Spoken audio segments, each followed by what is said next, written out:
తమ పొరుగు దేశం కెనడాపై ట్రంప్ సీరియస్ అవుతున్నారు. గోర్జీ హోవే ఇంటర్నేషనల్ బ్రిడ్జ్ కూల్చేస్తామంటూ ట్రంప్ హెచ్చరికలు జారీ చేస్తున్నారు. చైనాతో కెనడా బిజినెస్ డీల్ కుదుర్చుకోవడంపై ట్రంప్ ఈ ప్రతీకారం తీర్చుకుంటున్నట్లుగా కనపడుతోంది. కెనడా అమెరికాకు కృతజ్ఞతగా లేకపోతే మీ అంతు చూస్తామంటూ ట్రంప్ హెచ్చరిస్తున్నాడు. అమెరికా నుంచి పొందిన ప్రయోజనాలకు ప్రతిఫలంగా కెనడా తగిన మూల్యం చెల్లించాలని, లేకపోతే కఠిన చర్యలు తప్పు అంటూ ట్రంప్ హెచ్చరిస్తున్నారు. అమెరికా కెనడా మధ్య డెట్రాయిట్ నదిపై గోర్జీ హోవే నిర్మాణం జరిగింది. వచ్చే నెలలో బ్రిడ్జ్ ప్రారంభోత్సవం కూడా జరగబోతోంది. ఈ నేపథ్యంలో ఈ బ్రిడ్జ్ ఓపెనింగ్ను అడ్డుకుని బ్లాక్ చేయాలంటూ ట్రంప్ ప్లాన్ చేస్తున్నట్లుగా తెలుస్తోంది.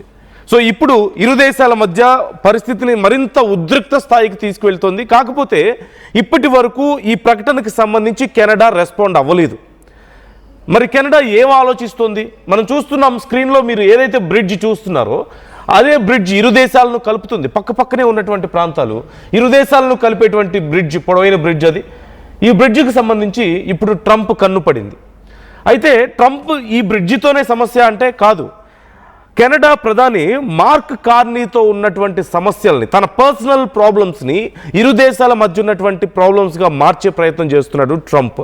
సో ఇప్పుడు గతంలో అమెరికా తయారు చేసినటువంటి గల్ఫ్ స్ట్రీమ్ ఏరోస్పేస్, అమెరికాలో ఉన్నటువంటి గల్ఫ్ స్ట్రీమ్ ఏరోస్పేస్ అనేటువంటి ఒక కంపెనీ తయారు చేసినటువంటి జెట్స్ని కెనడా అంగీకరించలేదు. సో దీనికి సంబంధించి కూడా అప్పుడు ట్రంప్ చాలా సీరియస్ అయ్యాడు. ఆ తర్వాత చైనాతో ఒప్పందం కుదుర్చుకోవడం, ఇప్పుడు ఈ గల్ఫ్ స్ట్రీమ్ ఏరోస్పేస్ తయారు చేసినటువంటి జెట్స్ని ఒప్పుకోలేదు కాబట్టి మీ విమానాల మీద కూడా మేము ఇలాంటి వైఖరి అవలంబిస్తామని చెప్పేసి బొంబార్డియర్ అనేటువంటి సంస్థ, కెనడాలో ఉన్నటువంటి సంస్థ తయారు చేసినటువంటి విమానాల మీద ఆయన పూర్తిగా నిషేధించాడు. అలాగే ట్యాక్సెస్ భారీగా పెంచేశాడు. అప్పుడు చాలా పెద్ద గందరగోళమే జరిగింది ఈ విషయంలో. At the same time Canada నుంచి ఏ ఒక్క ఫ్లైట్ కూడా అమెరికా రాదు, ఒకవేళ వచ్చినా హయ్యర్ ట్యాక్సెస్ ఉంటాయని చెప్పేసి చెప్పినటువంటి పరిస్థితి. ఆ తర్వాత మళ్ళీ చైనాతో కెనడా ఒక ఒప్పందం కుదుర్చుకోవడం ఇక ట్రంప్కి కోపం నషాలానికి ఎక్కేలా చేసింది. ట్రంప్ కోపం పీక్స్కి వెళ్ళిపోయి బెదిరించాడు కెనడాని. మీ సంగతి తేలుస్తాను నేను, చైనాతో మీరు ఎలా ఒప్పందం కుదుర్చుకుంటారు అని. అంటే అమెరికాకి సంబంధించినటువంటి పాల ఉత్పత్తులు, వ్యవసాయ ఉత్పత్తులు, ఇలాంటి వాటి విషయంలో కెనడా చాలా ఎక్కువ ట్యాక్సులు వేస్తుంది. మీరు వేస్తున్నటువంటి మీ టారిఫ్లు వేస్తున్నారు, మీ ప్రొడక్ట్స్ మా దేశంలో అమ్ముకుంటున్నారు, మీరు వెళ్ళి చైనాతో ఎలా ఒప్పందం చేసుకుంటారు అని ఆ టైంలో చాలా సీరియస్ అయ్యాడు ట్రంప్. ఇప్పుడు దాంట్లో భాగంగానే ఎక్కడ దొరుకుతుందా కెనడా అని వెయిట్ చేసి చివరికి ఇప్పుడు ఈ బ్రిడ్జ్ మీద పడ్డాడు. ఒంటారియో ప్రావిన్స్ను అమెరికాలోని మిచిగాన్తో కలిపేటువంటి ఈ గోర్జీ హోవే అనేటువంటి ఒక bridge. It's an international bridge, ఇరు దేశాలకి సంబంధించినటువంటి బ్రిడ్జ్ అది. సో ఈ బ్రిడ్జిని నేను ఓపెన్ చేయను అంటున్నారు. దీని వెనక మరో కారణం కూడా ఉంది. And at the same time ఎంత దారుణంగా మాట్లాడుతున్నాడు ట్రంప్ అంటే, 2014లో అప్పటి అమెరికా అధ్యక్షుడు ఒబామా చాలా తెలివి తక్కువగా ఆలోచించి ఈ వంతెనని నిర్మించారు అని చెప్పి మాట్లాడుతున్నారు.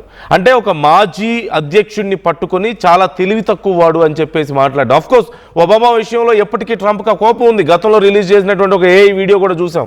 ఆ వైట్ హౌస్లో కూర్చొని ఒబామాను అరెస్ట్ చేస్తుంటే, చేతులు వెనక్కి విరిచి అరెస్ట్ చేస్తుంటే అధికారులు నవ్వుతూ కూర్చున్నట్లుగా ఒక వీడియో రిలీజ్ చేయడం. అట్ ది సేమ్ టైం అసలు ఒబామాకి నోబెల్ ప్రైజ్ ఎలా ఇచ్చారు, ఒబామాకి వచ్చినప్పుడు నాకెందుకు రాదు అని చెప్పేసి ఆ విషయంలో ఎంత పెద్ద గొడవ జరిగిందో మనం చూసాం.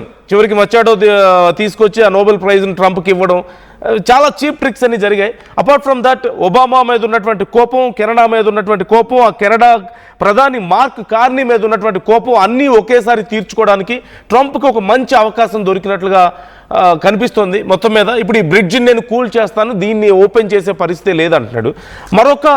మరొక చీప్ ట్రిక్, మరొక చీప్ మెంటాలిటీ ట్రంప్ దగ్గర ఇక్కడ మనకి బయటపడుతుంది. ఏంటంటే అవకాశం ఉన్నప్పుడు, అవసరం ఉన్నప్పుడు చాలా మంచిగా ఉండి వాళ్ళకి ఖర్చు పెట్టి వాళ్ళకి ఏమైనా ఇచ్చి, జస్ట్ ఫర్ ఎగ్జాంపుల్ ఒక చిన్న ఎగ్జాంపుల్ నేను చెప్తాను. ఒక రిలేషన్లో ఒక అమ్మాయి ఉన్నారు.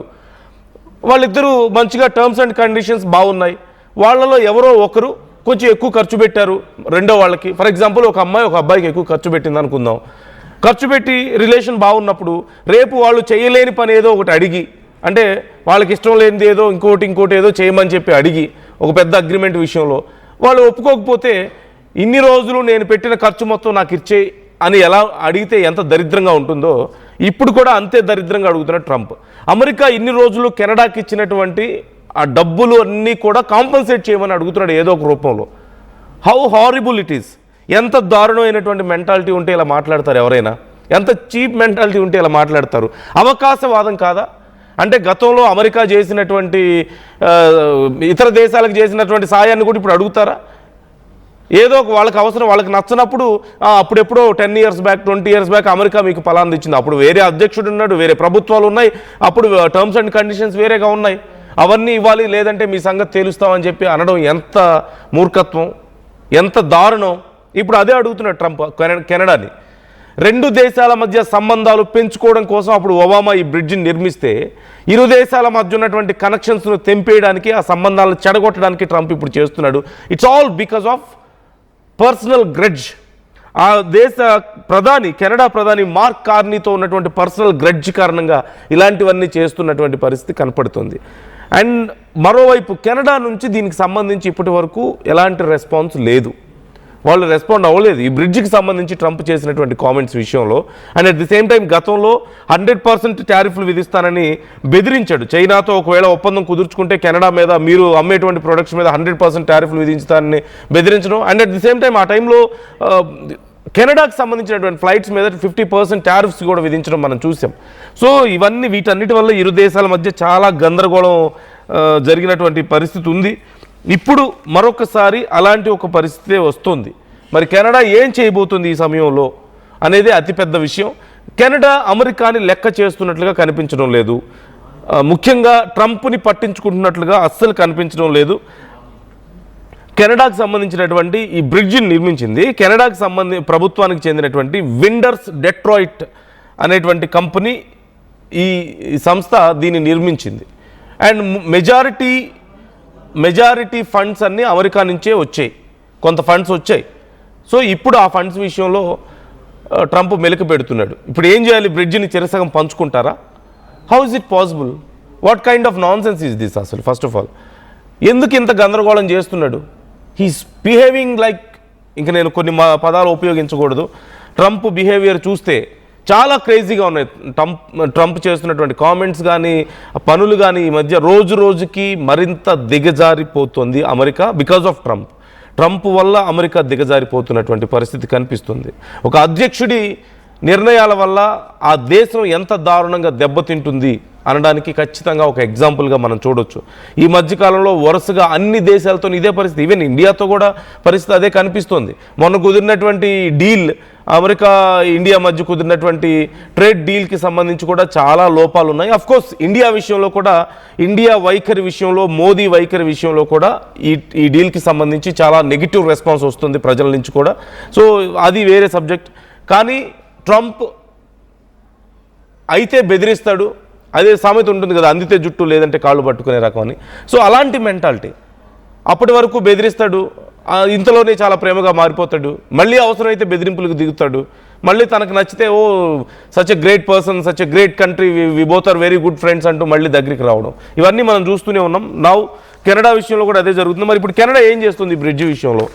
అంతర్జాతీయ సమాజం సపోర్ట్ తీసుకుంటుందా? కోర్టుకు వెళ్ళే అవకాశం ఉంది అంటూ చర్చ జరుగుతోంది. ఇంటర్నేషనల్ కోర్టుకు వెళ్ళి తమకు న్యాయం కావాలి, ఈ విషయంలో ఈ ఒత్తిడి కరెక్ట్ కాదు అని కెనడా అడిగే అవకాశాలు చాలా క్లియర్గా కనిపిస్తున్నాయి. So try to comment your opinions. Canada విషయంలో ట్రంప్ వ్యవహరిస్తున్నటువంటి తీరుకి సంబంధించి మీ అభిప్రాయాలు ఎలా ఉన్నాయి? అసలు ట్రంప్ వైఖరి చూస్తుంటే మీకేమనిపిస్తుంది? కామెంట్ చేసే ప్రయత్నం చేయండి.